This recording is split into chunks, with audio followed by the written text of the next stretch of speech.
Welcome to The Explainer. Today, we're unpacking a classic folktale mystery that is, quite honestly, a total masterclass in human psychology. We're looking at the legendary story of Tenali Rama and the magic stick. Get ready, because this isn't just some simple bedtime story, it's actually a high-stakes psychological trap that uses human nature itself to solve a completely impossible crime. So, I want you to think about this. How do you catch a thief when there are literally no witnesses? It's the ultimate locked room puzzle. No cameras, no fingerprints, nobody saw a thing. How in the world do you force the truth out of someone when you have absolutely zero physical evidence? Keep that question in the back of your mind as we go through this, because the solution we're about to explore is just brilliant.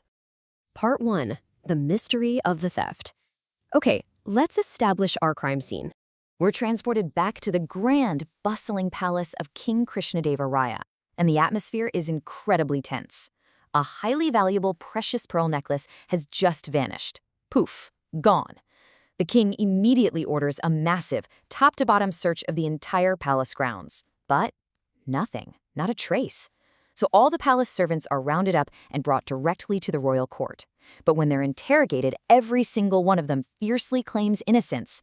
We've got a classic whodunit and a courtyard completely full of prime suspects. The situation looks completely hopeless. Even the powerful King Krishnadeva is at a total loss. He openly admits, in sheer frustration, finding the real thief is very difficult. And he's totally right. When every single person denies it and an exhaustive search turns up absolutely nothing, your traditional investigation hits a massive brick wall. The trail is ice cold. But then, there's this dramatic shift in the room's energy. Enter Tenali Rama. He's the king's incredibly clever advisor, totally famous for his sharp wit. And he doesn't ask for a team of royal guards. He doesn't ask to interrogate the suspects for days on end. He simply steps forward with this calm, absolute confidence and says, "Your Majesty, give me one night." Just one night. The sheer audacity of that request tells us right away that he isn't going to look for physical clues. He's looking for something else entirely. Part 2. Tenali Rama's plan. Let's see how he sets this trap. Tenali methodically walks down the line of anxious servants, but instead of aggressively questioning them, he hands each and every one of them a wooden stick. And crucially, every single stick is exactly the same length. He then gives them 3 super simple instructions. Number 1, take this wooden stick. Number 2, keep it with you overnight. And number 3, bring it back tomorrow morning. It seems bizarre, right? I mean, why on earth is he handing out pieces of wood to suspected thieves? Well, here is where it gets incredibly clever. Tenali tells the suspects a magnificent, calculated lie. He announces to the whole group with total conviction, "These are magic sticks. The thief's stick will grow overnight." He doesn't actually accuse anyone directly. He just plants this terrifying idea. For the innocent servants, this is just a weird royal test, no big deal. But for the guilty servant, that is a seed of pure panic taking root deep in his mind. He even gives them a highly specific measurement to make the lie feel authentic. 2 inches. Tenali declares the thief's stick will grow exactly 2 inches by morning. This specific detail is just a masterstroke. By quantifying the magic, it suddenly feels real. It feels measurable. It gives the thief's panicked mind a very specific, terrifying problem to obsess over in the dead of night. So the trap springs perfectly in the dark. The thief is absolutely terrified. He's tossing and turning, unable to sleep, and his immense guilt actually convinces him that the magic must be real. He panics. Driven by his own desperate fear of getting caught, he decides he's going to outsmart the magic. He takes out a blade and cuts exactly 2 inches off his own stick. His flawed, fear-driven logic is that when the magic makes the stick grow by 2 inches overnight, it's just going to grow back to the normal size by morning, and he'll blend right in. Without even realizing it, he has just actively sabotaged his own perfect alibi. Part 3. The Truth of the Magic Stick. Fast forward to the climax the following morning. The royal court is buzzing. The king is watching closely. The servants line up, clutching their sticks. And the puzzle visually solves itself the exact moment Tenali lines those sticks up side by side. The innocent servants, who slept soundly knowing they had nothing to fear, bring back sticks that are completely unchanged. But the thief's stick? It sticks out like a sore thumb. Because there was no magic to make it grow, his stick is now exactly 2 inches shorter than all the rest. The physical evidence was created entirely by the criminal himself. With a simple glance at the mismatched sticks, Tenali Rama just smiles. He doesn't need to ask for a confession. He doesn't need a single witness.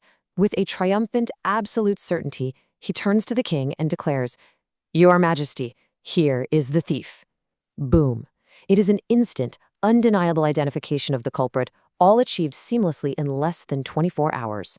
Naturally, the king is stunned and asks how he possibly knew. And here is the true brilliance of the trap, the big reveal. There was never any real magic in those wooden sticks. None at all. They were just ordinary pieces of wood. The illusion of magic was entirely powered by the thief's own fear. Human nature did literally all the heavy lifting here. The innocent had no fear, so they did nothing. The guilty had everything to lose, and their own paranoia manipulated them into incriminating themselves. The resolution is rapid and complete. The sheer weight of this trick completely crushes the thief's resolve. Realizing he has been totally outsmarted by his own mind, the guilty servant immediately falls to his knees. He confesses to the crime right there in front of the entire court, and the precious hidden pearl necklace is recovered and returned to the king. Case closed.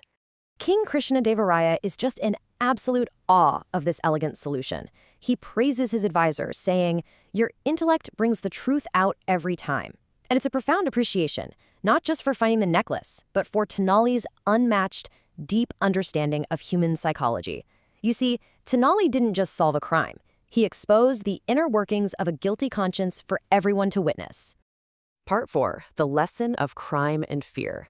Let's unpack the timeless moral here. Tenali Rama actually responds to the king's praise with this really profound insight. He says, "There is no greater fear than crime. That becomes the criminal's biggest weakness." This right here is the core truth of the entire trap. The act of wrongdoing naturally carries a massive psychological burden. Guilt breeds intense paranoia, and that paranoia, that is a massive vulnerability. It literally forces the wrongdoer to make irrational, self-destructive choices to protect themselves from threats that might not even exist. So, to summarize the core takeaway from our source material today, a liar and a thief is often caught by their own fear. The external systems of justice, the guards, the exhaustive physical searches, those all failed. But the internal system of justice, the criminal's own guilty conscience, that was absolutely inescapable. Tenali Rama simply created a mirror for that fear to reflect back on the thief, and the thief trapped himself perfectly. I want to leave you with this final, provocative thought to chew on. How often does our own guilt act as our greatest punishment? It really makes you wonder, doesn't it? Even in our modern lives, when we hide something or tell a lie, it's so often the anxiety of being found out that exhausts us way more than the act itself. This ancient folktale perfectly captures that inescapable psychology of guilt. Thank you so much for joining me for this explainer, and keep exploring the fascinating ways our minds work.